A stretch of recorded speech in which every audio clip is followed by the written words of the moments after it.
Go. Yay. Let's see if I can figure this part out. No, I can't do that, can I? Nope. No, that's all me. Looking for this button. But then I can't see the chat, so it's the one I got a much stronger computer, but it does have a smaller screen. So like it's funny because like the chat box is basically as big as the screen that I can see. Oh, right. But I thought, for my limited technology ability, like I spent the day mostly doing backups on my old computer because for once in my life, I bought the new computer before the old computer completely died.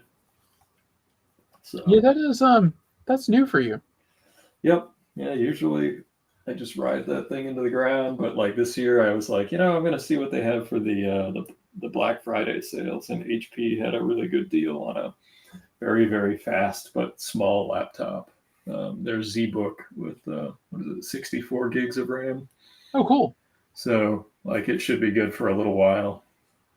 Yeah, no, that should last you a while. Yeah. I mean, you don't do a lot of digital art, really, so. Yeah, I really need it for just like when I'm doing video editing and stuff for like the channel, and I'm hoping to do more of that this year, and be able to do some fun stuff. I actually was playing around with the Adobe Animate program. Oh yeah, that sounds kind of neat. It is neat, and it's very simple. So it's like you don't have to be if you know the other Adobe programs. If you know the bubble warp feature where you put the little pin into things and you can warp it in Photoshop. Yep. That's essentially how the animation engine works. It's like you put these little pins in it, and they act like almost like a paper doll. And if you have like a fancy drawing, it can look a lot fancier than it is with the limited movement. So like I was messing around with like Lord Krakus's arms and stuff, and oh, that's cool. It was just trying to figure out how it worked. And I'm still I know all of the 2D Adobe programs, like all the design software, very, very well, but I'm still Premiere I know well, but I'm still getting around on the other ones. Yeah, no, I can understand that. I know Premiere incredibly well. Then again, I had to use it when I worked at WGBH. So yeah. And there's a lot that Premiere, and crossover between that and After Effects, as I've found, but there's still like more templates and nifty things. So. Oh yeah, and After Effects does some crazy shit. So yeah, we can do some really crazy stuff with 3D.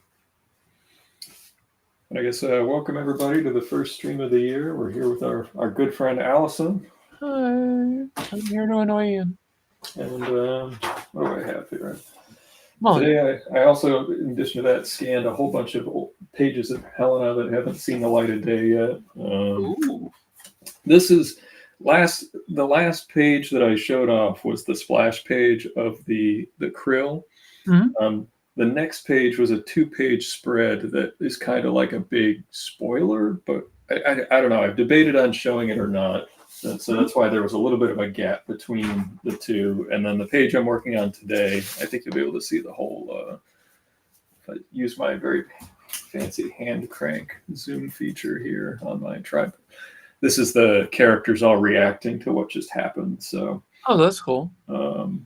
I did change I made these just more organic looking, as you can see, where I made them like wavy lines. But I tweaked some of the angles a little bit because of where they actually are in the set, so to speak. Mm-hmm. But yeah, there's the correlator just gasped, and then Professor Prawn, and we'll have this is the return of Krakus to the scene. We'll fix up Undersea Hero a little bit, and then Liquid Lad has this strange little smirk on his mysterious smirk, we'll say. Oh, it's awesome. I love it. But we're on page 46, and we're getting ever closer to finishing the line art. And my friend Kevin, actually, I was talking to him online the other day, and he very nicely said that this could be the year of Undersea Hero, and I hope he's right. Yeah, I think so. Put so much time into it, and I still have to color a lot, but we're getting there. Yeah, I know that feeling. But I have help with the laying of flats and things like that. So And I don't do the crazy shiny colors anymore like I used to. Those take far too long. I like flat colors and the old timey look colors with Yeah, that's what I do. yeah, and it I texture it a little bit, but I'm more into if it looks like it came out of the Bronze Age, I'm more interested in that. exactly, yeah, yeah. Um, Like I want it to. There's a certain look I want. Like I was gonna say any colorist that really inspires me. I'd say Mike Spicer. Mike Spicer, okay, Yeah, he works a lot with Daniel Warren Johnson. yeah. So he's the one that kind of. I literally built the palette based on the Extremity comic, Oh, cool.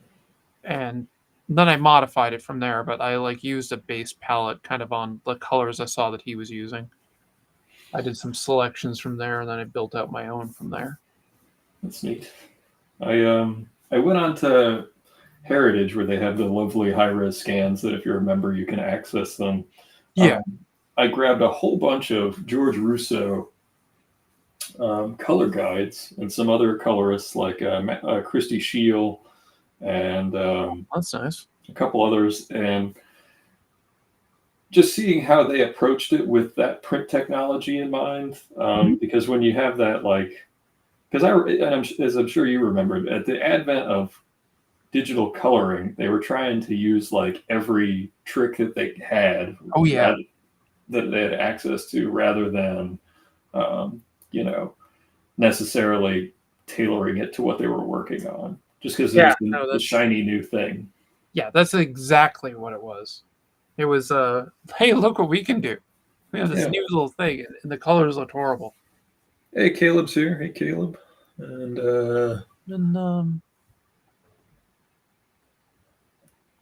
And was it Daffa Italian? I think that's actually someone who's following me. Daffodil Italian. It says paired, so yeah, that would be one of Yeah, your that'd be Twitch, from me. one So, of your Twitch folks.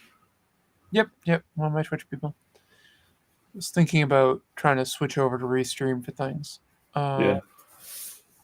because I think it has a few things in it that are a little bit better. There's definitely stuff in here that I don't know how it works, and I'm sure you would know how it works. Oh, I have to figure it out a bit, but yeah, I have to play with it a bit. But yeah, And there's stuff in here that I want to use this year where, like, last year I successfully, because I only stream once a week, and most of the platforms that's like the bare minimum you can do. Yeah. And when I miss a week, the algorithm kind of like buries my show.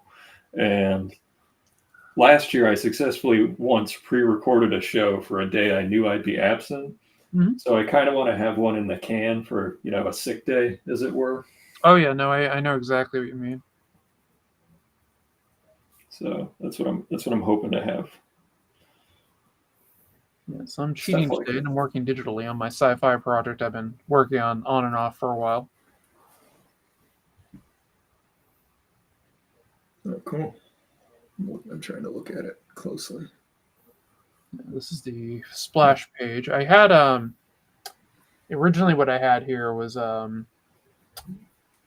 this was the background, which is a picture I took off NASA's website of something that I wanted to use for it as like a placeholder. And I was going to kind of make my own thing, but I threw this in here to just be like, this is kind of what I'm going for. And now I'm making my own. I think it's neat. I mean, most of that stuff is public domain, and they put it out there. Oh yeah. Oh yeah, no, I have no problem using it. I like using NASA stuff because it's like real stuff. Um, that's a nebula. I can't remember the name of it that I used. And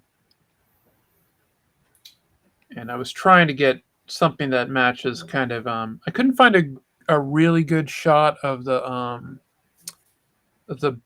Botes Void, which is the largest area of like sheer nothing that they've found in space. I remember when they had those first Hubble telescope images. I know they have far more like advanced telescopes now, but I remember when those first were published in like Time magazine. Oh, I remember those. Those are great. Because before that we had pictures of like the Horsehead Nebula, and then when you see it with like the high def of what it really looks like, the Horsehead isn't really there. Mm-hmm. It was like a two-dimensional illusion based on the type of camera or whatever. Yeah, well, none of that stuff actually looks the way it does when you're looking at that stuff. It's that's all basically we add the color to it and everything. Yeah, But it's still cool. it is. Yeah.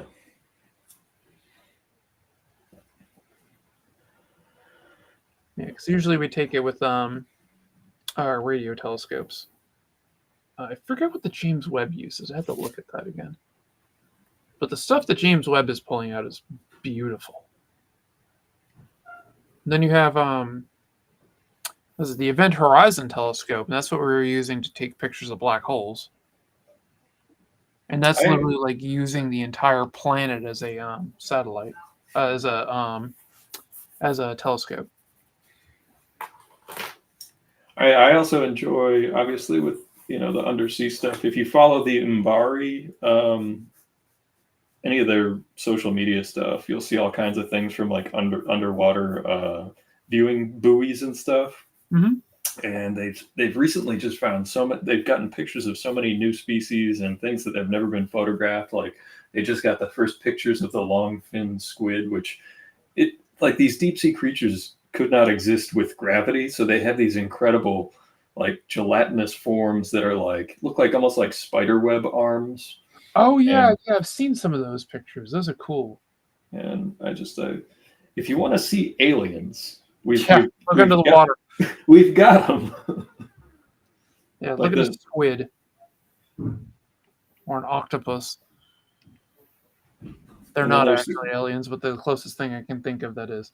Well, there's a whole classification of animal underwater that's related to what you would see, at a beach, the comb jellyfish, Mhm. where they filter water and nutrient from the water, but they still don't really know how they live.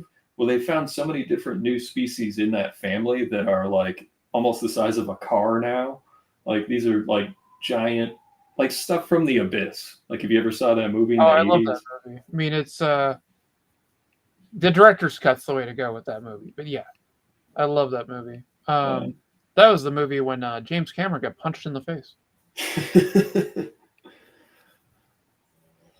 I forget the actor that punched him, but there was an actor that basically like 3 people almost died while filming that movie. I believe it. I mean, Ed Harris and then It was Michael Ed Harris Biehn. punched him. That was it. It Yeah, was Ed Harris. Oh. Ed Harris, another actor who got his start with the uh, uh, Roger Corman. Yeah, he was a Roger Corman guy, wasn't he? I think that's Yeah, one of the reasons why he was in the Abyss. I mean, Cameron got to start with Corman. yeah. What was it? Battle Beyond the Stars, and Yep. And then he did like Piranha 2, and I don't believe that was a Corman film, but he did stuff with that. And then he did affectionately referred to as the Citizen Kane of flying piranha movies. yes, it is. Then he did Rambo 2. I know that.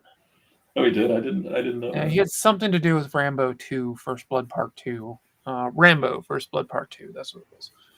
He had something to do with that. I forget what, but he was something with that. I don't think he was a director. I'm not positive, but I know he had stuff to do with it. We can't call it Second Blood. No, It no, has to be. that'd be actually probably a better name. But yeah. And then he did what was it? Probably the Terminator. Well, he did Terminator. I think Terminator might have been before Rambo. I think he did Terminator. Then it's like Rambo and Aliens. They were all kind of right around on there. Yeah, Aliens was after Terminator. Yeah, yeah. Like he specifically was delayed doing Aliens because he was committed to doing Terminator.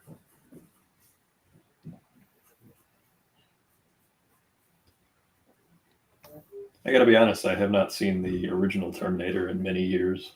Oh, I love that movie so much.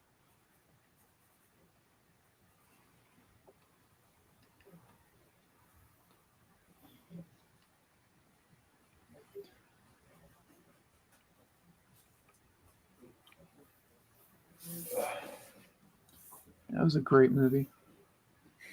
Peter might jump in and torment us at some point. Oh, sure. He's always welcome. Yeah. He wants to do an actual stream, Sure. like 3 of us together, which I think would be great. Yeah, we can do it on your channel, his channel, whichever All channel. 3 of us. We can All do it on three all channels. 3 of our channels. That would be amazing. Peter's good people. I haven't met him in person, but I've enjoyed many of his comics, and I've watched his streams. He seems like a good dude. Mm-hmm. Yeah, I completely agree. All right, now I want to fade it in a little bit. I would ask him about the things that made me abandon using a quill, because I know that he has stuck it out with a quill. Yeah, he's pretty much completely with the quill still. Because for me, it was always the way it would just catch the paper and it would just ruin a line I was doing, and I would just get so frustrated. That's why I've switched over, especially at that time. I switched over to like just brush, and then I did that like frustrated, like crazy, but got better at it over the years. And then I added other tools as I went along, but I never added quill back into my. Yeah, every time I use a quill, I usually regret it. I'm just always impressed by the folks that can make it do what they want it to do. Yeah, he's definitely good at it. Yeah, quill is definitely something that I definitely never mastered. And he inked Calafiore for a long time, and Jim always had like a high contrast style. So like, I would be interested to know like what was on the page before he got it in his hands, and like what he had to, because back then like pencilers didn't have to be super super tight, and inking wasn't tracing. So I'd be interested to know like what was of his hand out of those pages. Yeah, I'd actually be kind of curious about that myself. Because I've seen some of his drawings now, and I haven't looked back. I've got those Aquaman books here somewhere, but I haven't gone back to look to see like, oh, maybe he added this look to the faces, or he added this to the background, or these are his textures, or whatever. Yeah,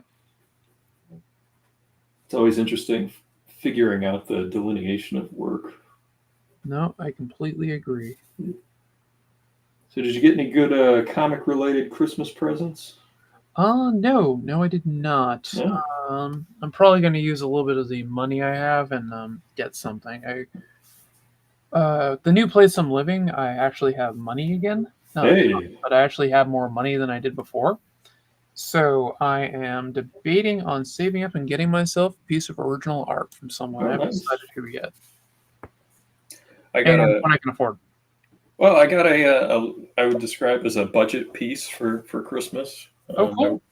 My wife got it for me. And I will preface, I'll show it, but I will preface it by saying that this is another example where I bought for the artist and not necessarily the page that it is. Mm-hmm. And there are more pages of this on Anthony Snyder's site for like $40. And the artist is George Wildman, who was the editor-in-chief at Charlton for like its entire run.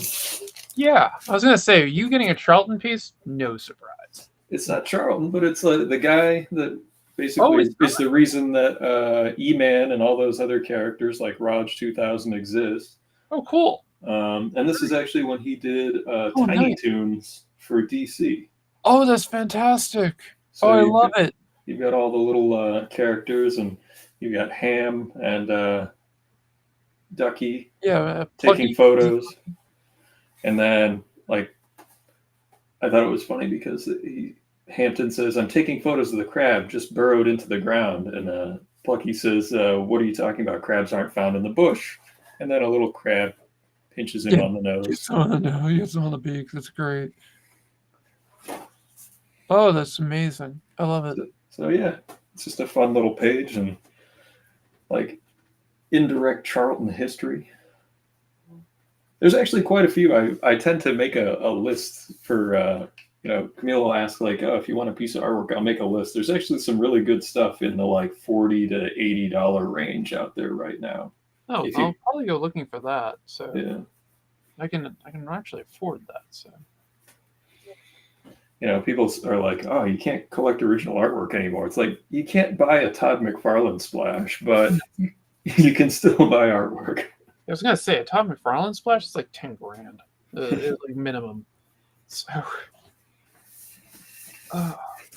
covers will always be expensive, but like I don't know. I've always I always learn something from the pages I look at, because like Wildman illustrated Popeye for a million years, and he was a very just like workman crafts. Like he knew how his tools worked, and it was very almost like some of the stuff was paint by numbers because it was formulaic with the style guides. And I just read an interview with someone who was hanging out with Nick Cuddy and some of the Charlton guys with Wally Wood, and it was when Wildman met Wally Wood for the first time. That's cool. And like Wayne Howard was there, and a few other people were there. And one of the interesting thing was is that like it was said that Wildman knew that Wally Wood was better than him, but didn't know why. And I just thought that was very interesting. That's kind of cool. It's that secret sauce or whatever you would refer to it as, the magic touch, I guess.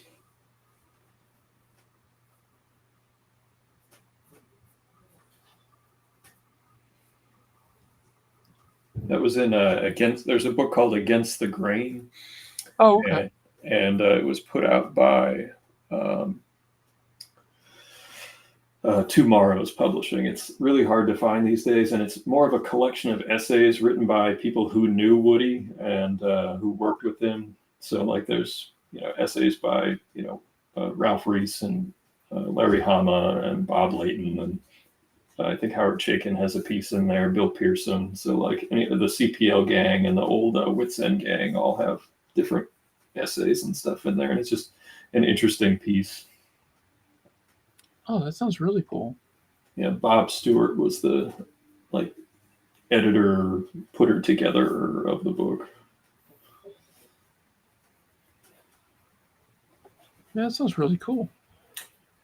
They talk about like what used to bother Woody and what used to, like Trina Robbins the late Trina Robbins, when she met Woody, it took, in her own essay, it took all the strength in her being to not tell her that she liked his earlier work better than his current work.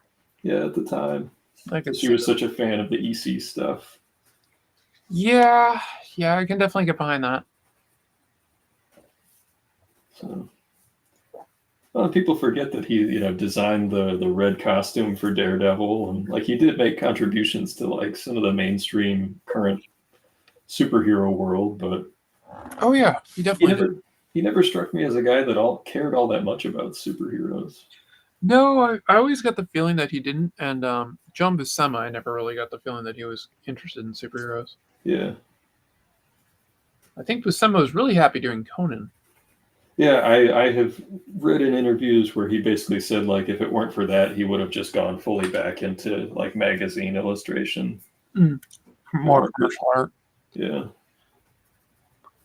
Yep. Okay, so kind of like that, the way that came out. I think that looks good. The star map. Yeah, the base of the void. Yeah. So I wanted to have this idea of this like intrusion of a space that kind of appears. Yeah, this is inspired by an actual thing. Yeah. So, and it really is 330 million light years across. Wow. Yeah, it's ginormous. I can't even really conceive of how big that is. Picture it as you can fit around 2,000 galaxies in that amount of space, and they've found 60. To give you an idea of the magnitude of how big that area is. It's interesting, the idea of conception without reference, because I was actually like the other day I was talking about this with a friend of mine, like we were talking about old masters paintings, like Renaissance old masters paintings. Oh yeah. And people will say like, oh well, they don't look really photographic, and I had to explain to them like you were like hundreds of years away from what a photograph is. Yep. And they made, if anybody knows what a studio painting from the Renaissance is they are these gigantic paintings. Like they are like 12 feet across. You were meant to see them from far away. And they used to actually, travel these paintings around on like carriages and they would be on the side of a carriage, and they would pull the like a drape away, and people would be able to see art come to their town, as like a traveling art show with these giant paintings. So Yeah, that was a studio piece. yeah, yeah. Yeah, those are huge, absolutely enormous and beautiful. A lot of them were. Because otherwise, maybe the only art you would see would actually be like at your church. Yep.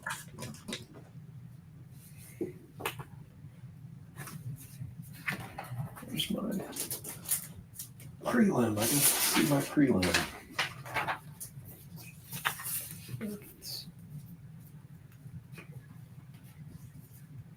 What's that? Is that a ship there? Yep. Yeah. This is a 2-page spread that I was doing. This is actually towards the end of the book. The black hole consumes a planet, kind of wanders into the an area where there's a planet and eats it, and this ship is able to escape it. That's an interesting use of the 3-panel progression on the upper left. Yeah, I had an idea for that for years ago for an animated piece I was doing in Flash of having like a jet take off and basically having this like background thing and having the panels kind of appear as it moves into each of the areas. Yeah. So I was like, what if I did that with the ship and I can get it kind of in one shot as it's kind of taking off into space? And the black holes obviously causing damage and things. Yeah. Yeah,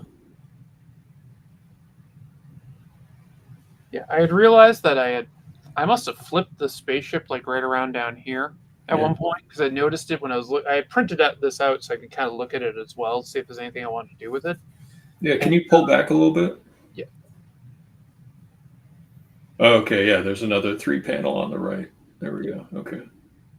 Because by itself, when you were zoomed in, that one little panel, I was like, you should make that bigger. But if you've got it working with 2 other panels, so Yep. Basically, this ship right here jumps to hyperspace and or Yeah. whatever. I'm not calling it that, but then the black hole kind of finishes eating everything in the area, and then there's this black void.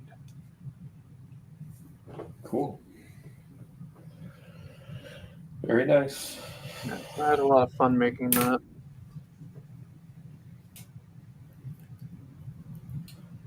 Yeah, I mean, panel progression and then page turn dynamics. It's probably my favorite stuff for comics. Oh yeah, no, I love figuring out how I want to turn it into a have a page turn into something. Yeah, of course. That is like my ultimate goal on things is getting the perfect page turn.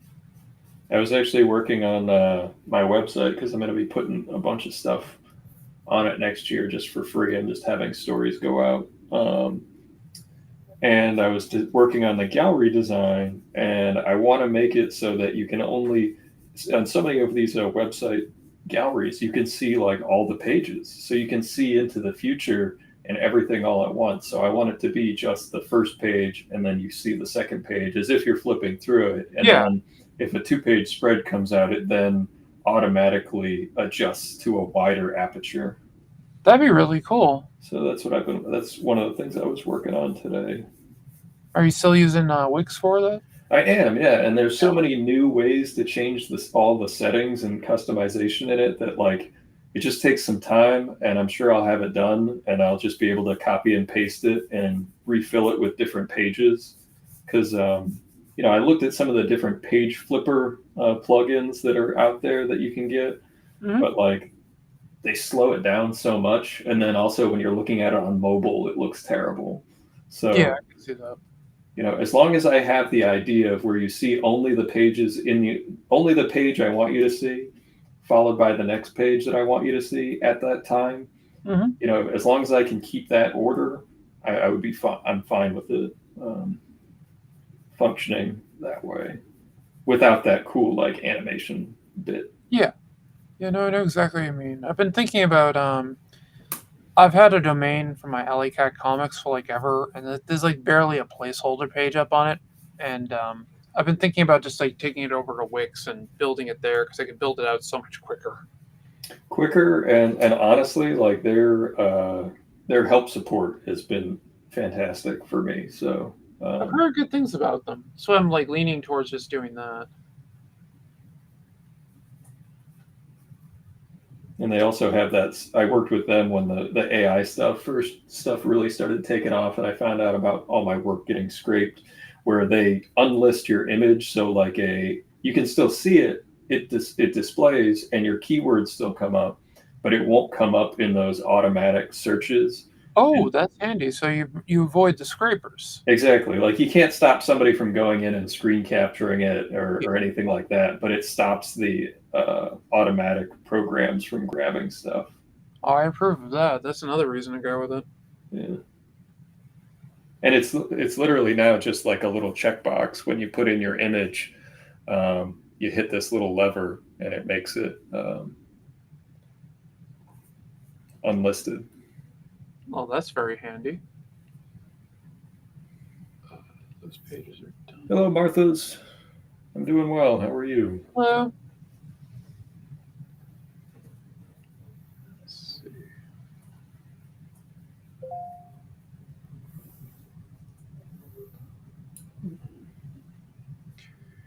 Kind of liking that. Yeah. Yeah, this piece has been a bit of a hybrid of things I've been trying to do. Yeah, it's a cool piece. Yeah. It's what was it? It's a I'm doing it traditional and digital. So I find it easier to work with both. So, Well, when I see some of your stuff that incorporates either a digitally made piece or a 3D piece, like I always think of super graphics, like the Steranko super graphics, when he would yeah. do some sort of cool like kaleidoscopic thing and mix it with this figure drawing. And it's generally Yep. Yeah, that's basically kind of what I'm doing. Let's see. it's a different style, but like the idea of incorporating those elements. I mean, yeah, this is the cover I'm working on. I gotta make it bigger.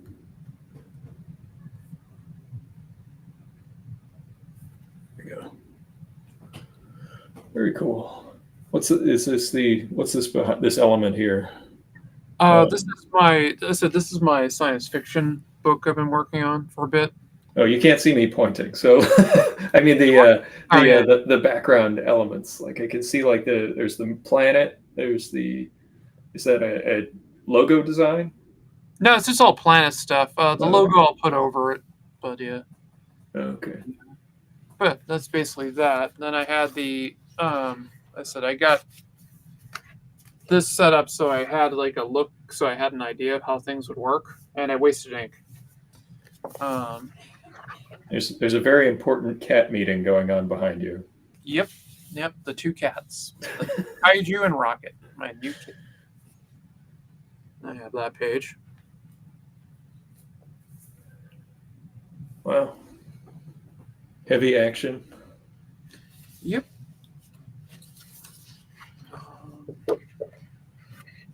That shouldn't be there next. Okay, where's the other page? I hate it when I lose things. I agree.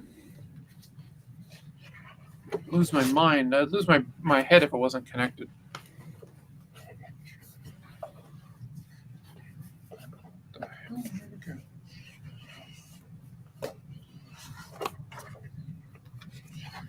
I'm gonna be very annoyed because I spent a lot of time getting that thing done. Oh, there it is. Yep, it was out of order. Okay. Oh, cool. That's a very cool effect on the lower right there. Yeah, I had fun with that. Yeah. Yeah, hit it with a little bit of an ink wash. Yeah, I dig it. Yeah.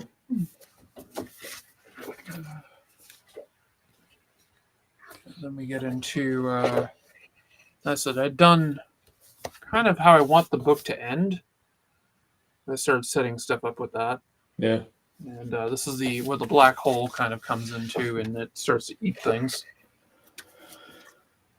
Now, And with the science fiction element of it, one of the things I did is there's the kind of the big guy in the front on it and the lower panels, and then Yeah. this like tall, really lanky guy, and he's actually from a low gravity world. That's why he's like super kind of lanky and stuff. He's stretched out because the planet he's from doesn't have a lot of gravity.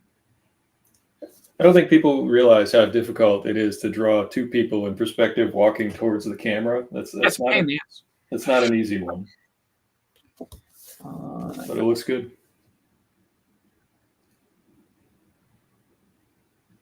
Is that the black hole? yeah, it's starting to come in and eat the planet, and cool. then the ship that I have is getting out of there, and that's you saw the stuff where I had the ship and all that. Yeah. It's a cool ship. I am terrible at designing spaceships. Wow.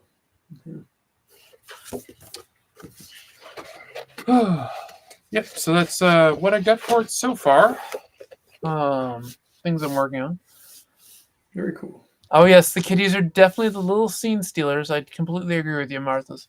Yeah, that's my kitten. It's my kitten Kaiju. Here. Here. Come on. Let's make you famous on the internet. Again. That's Kaiju. Ah! Hops away. Not Yep. now. God. And my buddy Rocket. Also, I've had a visitor here lately. A little black mouse, Okay. which for some reason the two of them haven't gone after. Well, I didn't say that.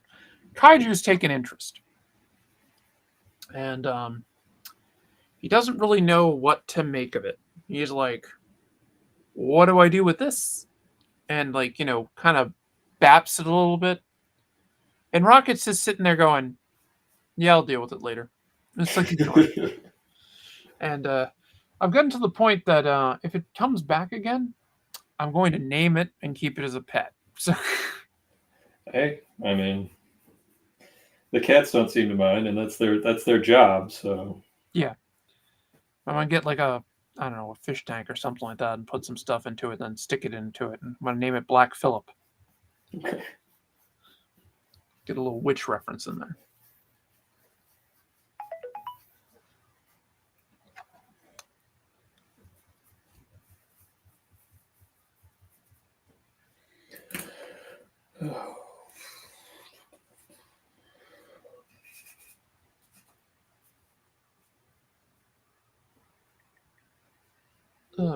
Marie just sent me a message.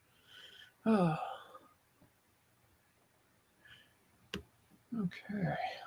let's see. Going to get something else to work with a bit here.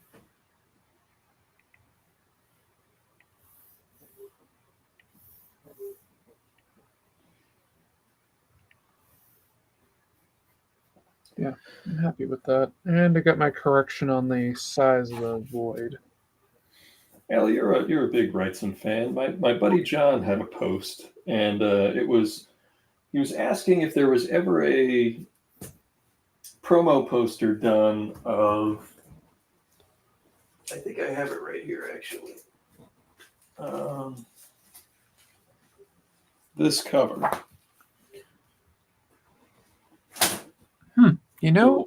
I want to say I think there was. Because I remember Bernie selling copies of the poster, like of this, like big versions of it at his tables, but I don't know if I remember there being a Twisted Tales poster. I don't remember the Twisted Tales being in it, but I distinctly remember that image. Yeah, the heads on the ropes. That image has been cropped.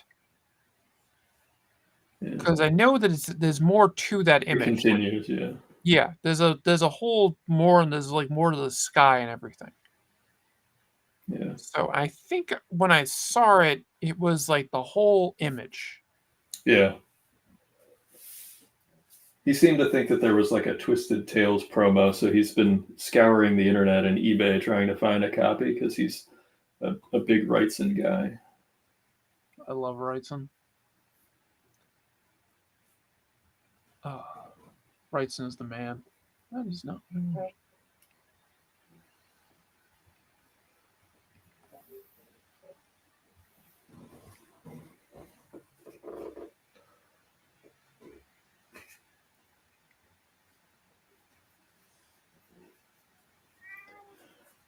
Yeah. Really? That's Rocket. He wants attention now. Is one of them chattier than the other? Oh, they both talk. Okay. They're definitely both talkers. Rocket is typically really chatty, but ever since I got Kaiju, he hasn't been as much. We're wondering if that's what'll happen with Bruce if we get a second cat. Probably.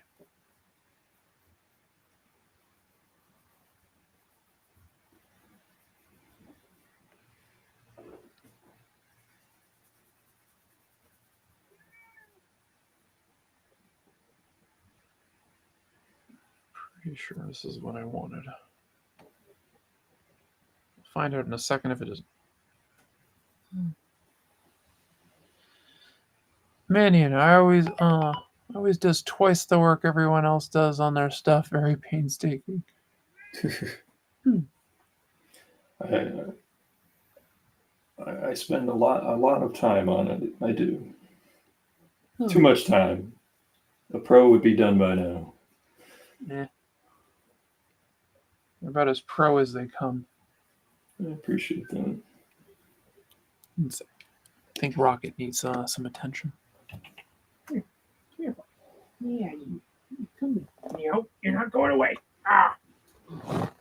Yeah, other cat. So, did you see the Superman trailer? Oh, yes, I did. I am so looking forward to that movie. Excellent. Yeah, I can't wait. Yeah, I'm looking forward to it as well. Yeah, I haven't been that excited for a Superman movie in a long time. I hope there's a nice wide range of character emotions in this one. Yeah.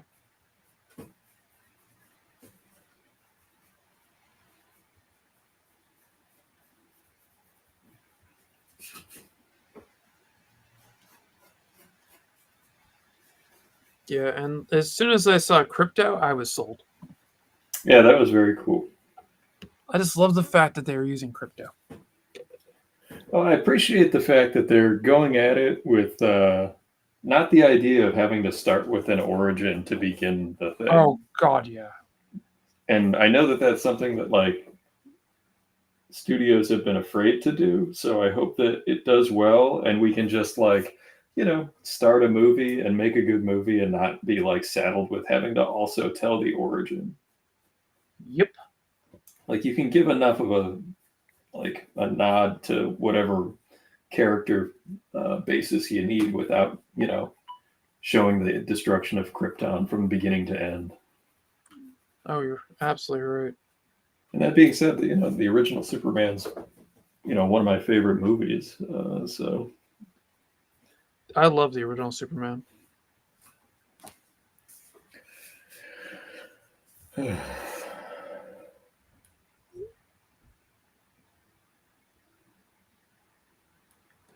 Oh. Finding mouse slow enough to catch is probably got internal injuries already. Maybe. I don't know. I haven't had that many problems catching mice if I need to. I actually caught the Black Phillip there, but it was like really, really cold out, and I didn't have the heart to throw it outside. That's fair. I was trying to figure out what to do with it when it escaped. Oh, Mike's here. Hey, Mike. Hey, Mike. More people know Kal-El's origin than King Arthur's by now. That's probably true. I would agree with that. Definitely agree with that, Pat. It's Patrick Flattery, one of the Boston Comics Roundtable people. I remember years ago there was a study done as far as, like, what were the most recognized icons in the world, and the McDonald's Golden Arches was number 1, the crucifix was number 2, and Superman's logo was number 3. Yeah, I believe that completely. Yeah, I believe that completely. That makes perfect sense to me. I was actually looking at how to draw that logo. The thing's a pain in the ass sometimes. I know it's like the trick is to draw the negative space. It's two fish. Yeah, yeah, it's two fish. What's tough about Superman is that it's just a handsome guy. Uh, there's not, as far as I'm concerned, like there's it's not like a character actor. You're drawing a pretty person, so like I Yep. can find that tougher to make more interesting to look at Yeah, that's very true. because you can't like lean on a crutch of like a crooked nose or some sort of facial defining characteristic. You have to kind of follow the like the regular conceived proportions of beauty. That's very true. I remember, was it I think it was Jurgens that talked about it, where like his version of cracking the Superman code was like making the neck thick. Well, he did definitely do that.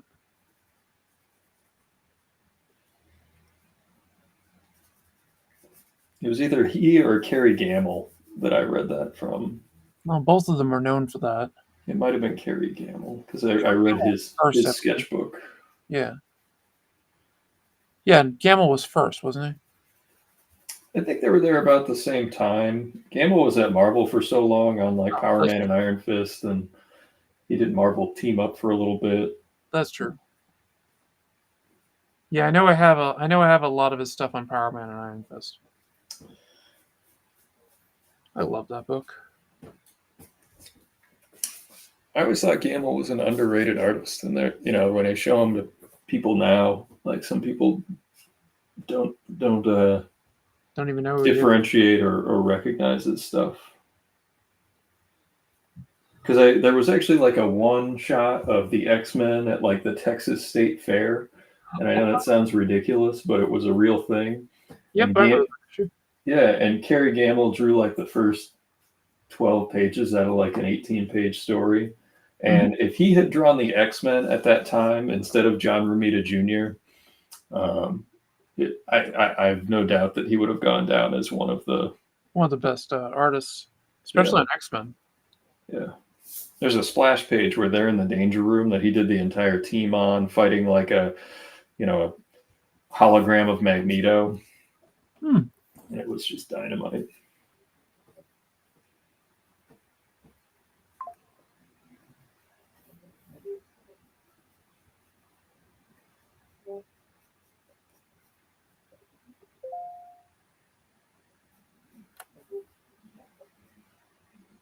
I'm having trouble seeing this whole shape right now.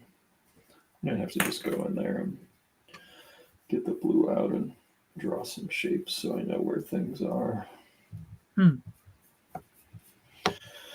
Draw the skull stuff underneath it that I'll just end up erasing, but it'll at least make it so that the other stuff's in the right place. Yeah. You're just trying to make more work for yourself. Yeah, that's me.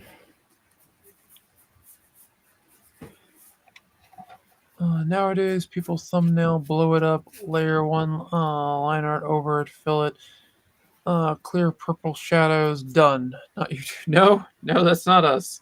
That's definitely not us. Yeah, I've done stuff digitally. I've just found that, like, with my other work that I do in graphic design, spending all day on a computer, I'd rather struggle here. Yeah, the only reason I'm doing the Last Sentinel digitally is I started digitally. Yeah. That's really it. I mean, if I was to do it all over again, I would start it all traditionally, then scan it in, and then do all the color work. I did I don't think I want to do colors again though. The Wally and Tessie books were all 100% digital, and then I did one story of the Tick digital because I was basically told like it needed to be done at the fastest time I've ever done anything in my career. So I'm also using the texturing. I'm doing this with my with basically the digital Zipatone stuff. I would do this completely differently now. I would actually be doing it more so it looks like duo shade. Oh, okay, yeah. Because I like that look from Turtles. Yeah, I think of turtles, and I also think of American flag when I think of Duo Shade. The American flag did use Duo Shade. Yeah. It's a book I haven't read in forever. I flip through Turtles fairly regularly, so Yeah.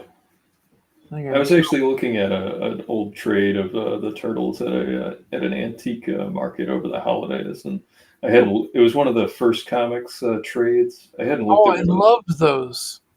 hadn't looked at one of those in 100 years. They wanted a bunch of money for it, but I was able to just check it out. I had all of those. I don't know what happened to them. I had the first two of those, and then I had the movie adaptation that came out as like a graphic novel when I was a kid. Yeah, I got that off the shelf, Yep. like in like a convenience store. I think we got it at like a mall bookstore, Mm, whether it was Walden Books or one of those. yeah. God, I miss Walden books. I One miss. of those stores that doesn't exist anymore. Yep.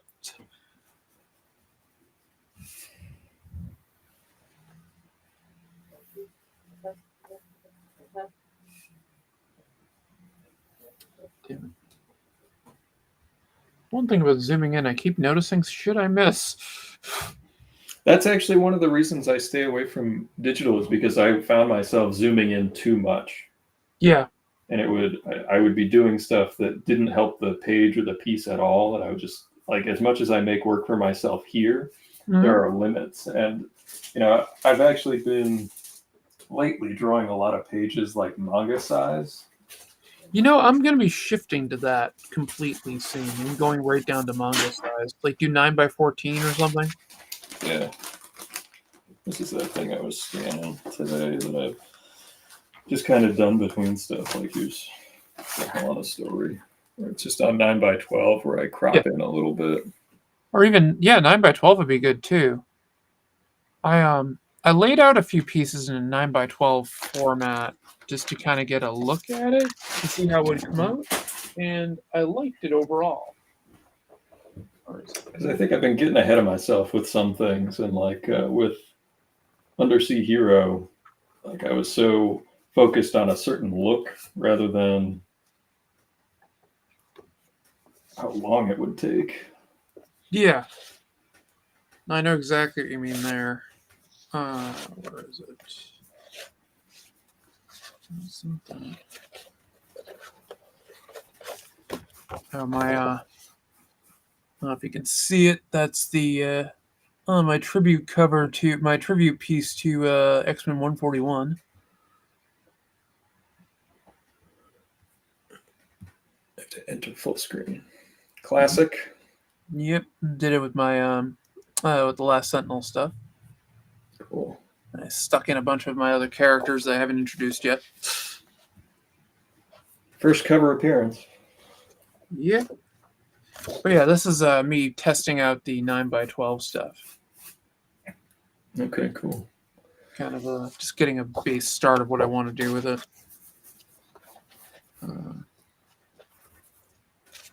I probably got this stuff buried in here someplace.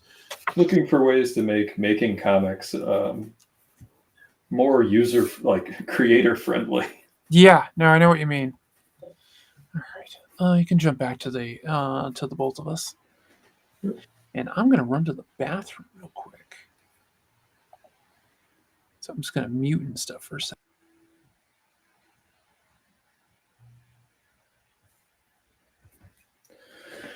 Since it's just me, I'll full screen my page that I'm working on.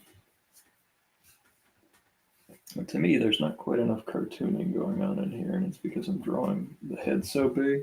But I'll be able to pull some of that back in when I ink it. Get this out of the way here.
And I'm back. There we go. Hi, I'm back. Hello. So yeah. Oh, actually, really, Rocket? Really? He's like staring at the back wall, and he meowed. Yeah. Ghosts. It's got to be ghosts. Ghosts just wants attention. Yeah.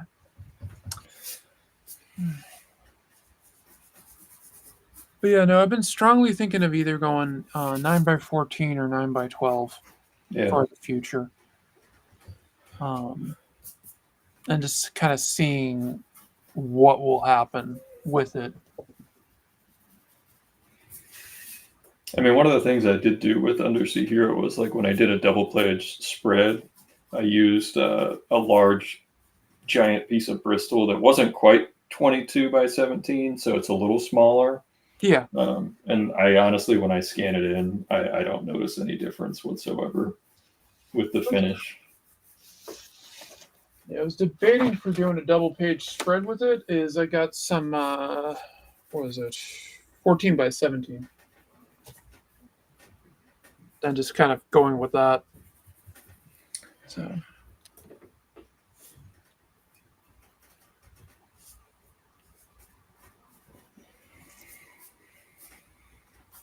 I did get some Blick gift card for Christmas. I was thinking about getting some gouache and messing around with that. I got a huge thing of gouache. I like using from. I have a huge set of gouache stuff. Not going to get a big set because my plan would be to continue to use watercolor as the base, but then just go back in with a top layer for like highlights and stuff. Yeah, that makes perfect sense. I was actually debating on trying to go that way myself with it. Was going watercolor base and then do gouache over it. But Yeah. the deal I got on the gouache was just so damn good. So Nice. it was like the what was the line? It was like 60 colors of Oh wow. the Ars Tiza, and I got it really cheap. So I was like, yeah, I'm doing it. Speaking of deals, for people who use digital fonts instead of like using hand fonts or whatever, today is the Comic Craft annual sale Oh yeah, it is. where it's half off. So if you want to go grab any of their fonts, Yeah, this is definitely the day to do it. you can get it for half the price. And as I always tell people, if you're making a commercial product, you're allowed to do small independent projects or self-published projects without the extended license. But if you are of the doing slightly larger, even Kickstarters, it's a small company run just by Richard Starkings and his pals. Please buy the licenses. Yeah, no, that makes sense. They're not that expensive. No, not in that sense. They're definitely not. So Martha's, I think I'm faster with traditional line art than screenshotting it and finishing digital because I use free media buying paint on my phone. Yeah, I can see that. I zoom a lot to getting better at digital art by bit. Well, yeah, I mean digital art's a separate skill to traditional. And a lot of people mix them around. Like I know Craig Rousseau does all his layouts on his iPad, and then he'll print them out and then pencil and ink them on board. Yeah, he will. Well, I do a lot of my roughs all digitally, and then I print them. Yeah, I do all my blocking and stuff like that, and then I do the drawing when I print it. And I scan it and go in and mess with it there. I think I want skin tone a little bit more red to it. always trying to get that balance of cartooning and illustration where it's got to be cartoony enough to where it's not like that uncanny valley thing. Right. I think we're failing at that on the liquid line here. I'm gonna have to make him a little goofier. I'm all for the goofy.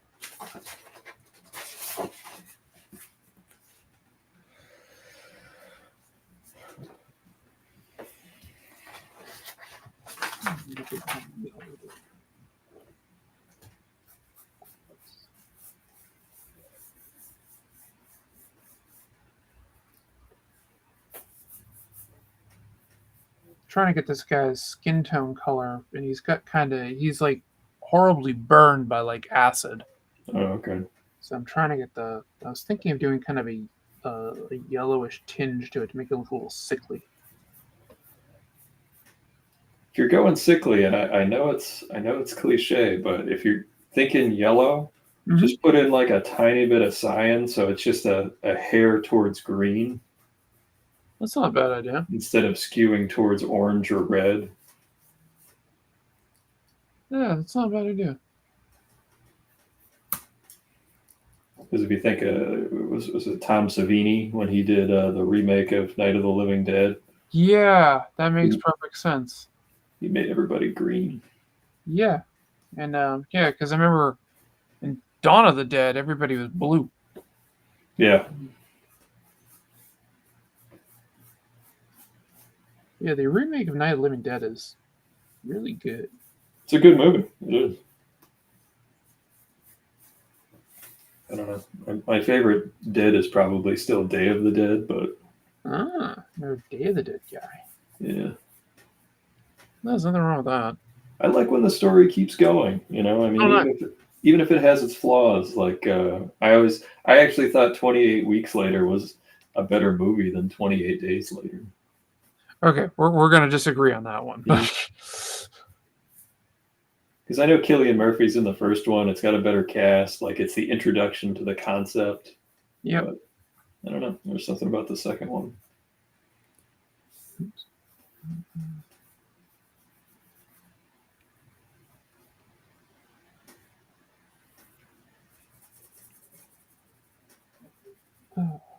Yeah, I love the 28 Days Later. I'm really looking forward to 28 Weeks Later. I mean, Danny Boyle, very good director. Yes, he is. The trailer for that movie is so haunting. I haven't seen it yet. Yeah, it's really, really good. It uses a poem from like the 1890s. They have a recording of from 1915. Oh, cool. And I can never remember the poet's name. I read it when I was in like high school, and it's so haunting. The name of the poem is called Boots. Is it Robert Lauren Fleming? Don't think it was that. Let me look. No. Oops.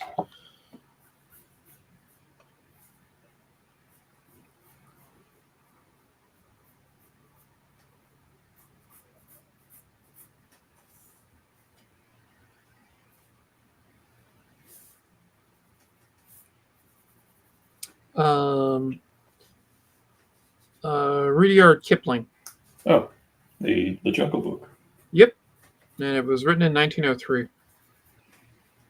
And it was the whole idea of it. It's during the Second Boer War, and it's basically troops marching, infantrymen marching, is the idea behind it. And then Taylor something did the reading of it, and it is powerful. And they use it in the trailer, Cool. And it's haunting. Like incredibly haunting.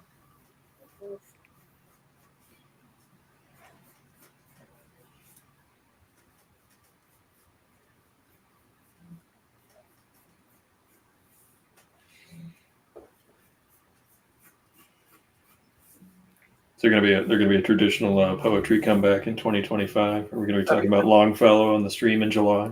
That'd be fantastic. I could see us doing that. It's only because you mentioned 28 Days Later and stuff. Yeah. I'll be thinking.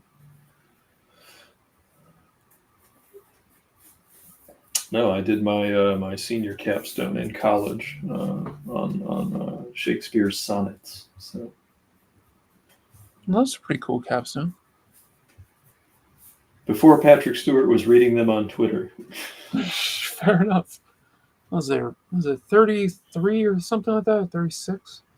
It was. I don't even remember at this point. It's been a long time. It's 30 something. Yeah.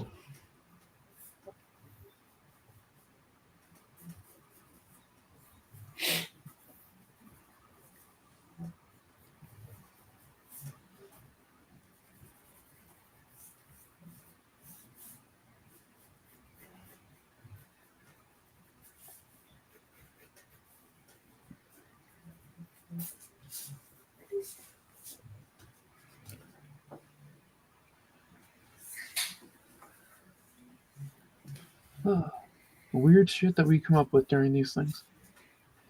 Yeah. Well, I mean, I enjoyed poetry quite a bit. I actually even when I was a young naive artist, I published a book of poetry. Oh, that's cool. That's very cool. I didn't realize that. Yeah, I did an art exhibit at the Nantucket Historical Association the year I graduated from college back in '07, and I did like all of the installation of the walls to put the paintings up and drawings up, and then I published a book. I think I gave away like 50 copies of it. That's cool. It was fun, youthful exuberance. Hey, there's nothing wrong with that.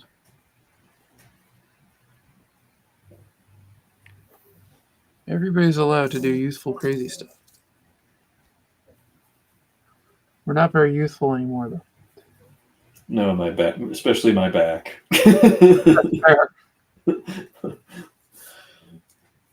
As I say, of my friends, I'm the only one that walks with a cane.